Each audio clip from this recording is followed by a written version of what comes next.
So, you started as a student and you now are a faculty member. Tell us your favorite aspects of working at SMCC.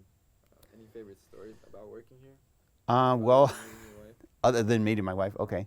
Um, I think a couple aha moments for me is that I remember when I graduated from here, and Dr. Johnny Cordova was reading off the names, Mm-hmm. and I was walking on stage, and as I said, the overachiever that I am, he was still reading off my degrees and everything I had been earning, and I had already walked off the stage, and he goes up to the mic and goes, no, no, no, come back, come back. Oh. And so he brought me back up and he made me stand right next to him by the podium at the ceremony.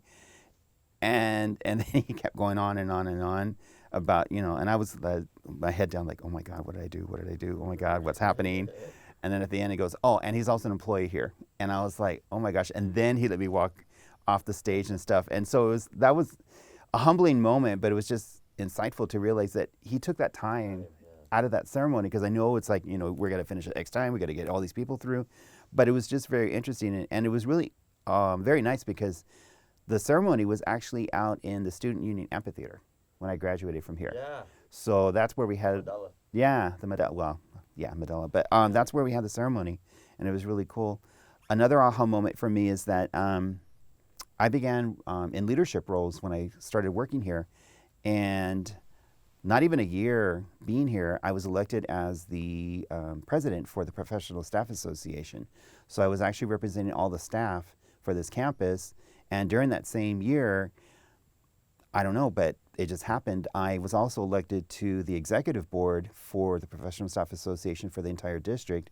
And I served on that board for many years. And so while I was serving as campus president and being involved and invited to several large initiatives, strategic planning, budgeting, whatever it entailed, I got to be the voice for our staff, and that really just empowered me, like, okay, this is something I really like. I'm enjoying this.